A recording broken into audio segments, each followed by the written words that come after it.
আসসালামু আলাইকুম ওরহমতুল্লাহি ওবরাকাতু। সবাই কেমন আছেন? আশা করি আল্লাহর রহমতে সবাই অনেক ভালো আছেন। আমার ডিজাইন ইউটিউব চ্যানেলের পক্ষ থেকে আমি আবু তালহা রয়েছি আপনাদের সাথে। চলে আসলাম আরও একটি ঈদের শুভেচ্ছা পোস্টার ডিজাইন নিয়ে। তবে এই ডিজাইনটিতে আপনারা নিজেদের মতো করে পরিবর্তন করতে পারবেন, আর সে কারণেই আমি আপনাদের জন্য তৈরি করে রেখেছি একটি পিএলপি ফাইল। আর এই পিএলপি ফাইলটির ডাউনলোড লিঙ্ক ভিডিওর ডেসক্রিপশন বক্সে দেওয়া থাকবে। আর এই পিএলপি ফাইলটি ডাউনলোড করার জন্য আপনাদের প্রয়োজন পড়বে 6টি পাসওয়ার্ড। আর সেই পাসওয়ার্ডগুলো ভিডিওর বাঁদিকে কিছুক্ষণ পরপর দেখানো হবে, তাই সম্পূর্ণ ভিডিওটি মনোযোগ সহকারে দেখুন, কোনো রকম স্কিপ না করে। তাহলে চলুন ভিডিও শুরু করা যাক। ডেসক্রিপশন বক্সে থাকা লিঙ্কে ক্লিক করার পর এখানে নিয়ে আসবে। তারপর আপনার এখানে যা কিছু লেখা আছে সেগুলো পরে নেবেন। তারপর একটু নিচের দিকে এসে যে দেখুন নিচে পাসওয়ার্ড দিন, এখানে ক্লিক করে ভিডিও থেকে সংগ্রহ করা পাসওয়ার্ডটি এখানে বসিয়ে দেন। পাসওয়ার্ড বসানো হলে তারপর আপনারা সাবমিটে ক্লিক করুন। তারপরে লিঙ্কে ক্লিক করুন। তারপর আপনার এখান থেকে লিঙ্কটাকে কপি করে নেবেন। তো লিঙ্কটি কপি করার জন্য এই 3 ডট মেনুতে ক্লিক করুন। তারপর কপি লিঙ্কে ক্লিক করুন। তারপর আপনারা যে কোনো একটি ব্রাউজার ওপেন করে নিন। আমি ক্রোম ব্রাউজার ওপেন করে নিচ্ছি। তো তারপর আপনারা সার্চ অপশানে লিঙ্কটাকে পেস্ট করে দেন। তারপর সার্চ করুন। তারপর আপনারা এই ডাউনলোড অপশানে ক্লিক করুন। তো এই যে দেখুন এখন আমরা দেখতেই পাচ্ছি আমাদের ফাইলটি ডাউনলোড হয়ে যাচ্ছে। তো পিএলপি ফাইলটি ডাউনলোড করা হলে তারপর আপনারা পিক্সেল ল্যাব অ্যাপসটি ওপেন করুন। তারপরে 3 ডট মেনুতে ক্লিক করুন। তারপর ওপেন পিএলপি ফাইলে ক্লিক করুন। তারপর পিএলপি এখানে ক্লিক করুন। তারপর আপনারা আপনাদের ডাউনলোডকৃত পিএলপি ফাইলটি যে ফোল্ডারে ডাউনলোড করেছেন সেই ফোল্ডারে গিয়ে ফাইলটি খুঁজে বের করুন। তো এই যে দেখুন আমার ফাইলটি এখানে এসে গেছে। তো আপনারা ফাইলটিতে একটি ক্লিক করুন।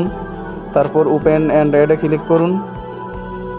তারপর ওকে ক্লিক করুন। তারপর ব্যাকে ক্লিক করুন। তো এই যে দেখুন এখন আমরা দেখতেই পাচ্ছি আমাদের ডাউনলোডকৃত পিএলপি ফাইলটি এখানে ওপেন হয়ে গেছে। তো এখন এই ফাইলে থাকা প্রত্যেকটা লেয়ার দেখার জন্য এখানে ক্লিক করুন। এই যে দেখুন আমি আপনাদের সুবিধার্থে এখানে প্রত্যেকটা লেয়ার আলাদা করে দিয়ে রেখেছি। তো আপনারা দেখতেই পাচ্ছেন। তো এখন আমরা দেখব কীভাবে আপনারা এই ফাইলে থাকা পিকটি পরিবর্তন করবেন। তো সেজন্য পিকটিতে একটি ক্লিক করুন। তারপর এখানে ক্লিক করুন।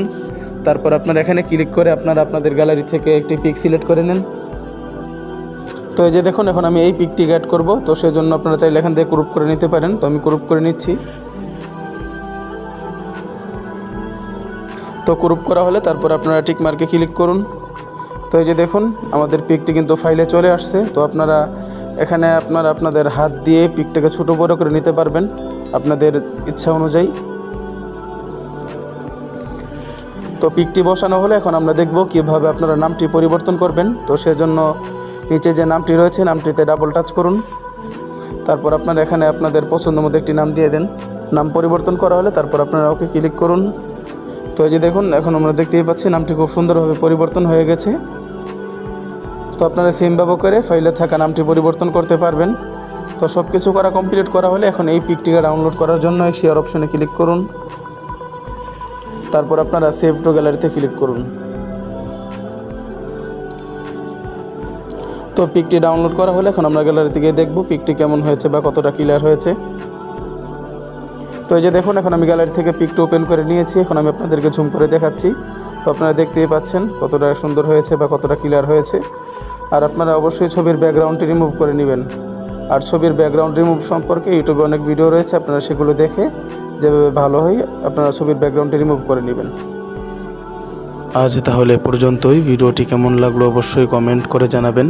আর ভিডিওটি যদি ভালো লেগে থাকে তাহলে ভিডিওতে একটি লাইক করে আমাদের ইউটিউব চ্যানেলটিকে সাবস্ক্রাইব করে আমাদের পাশেই থাকুন। ধন্যবাদ।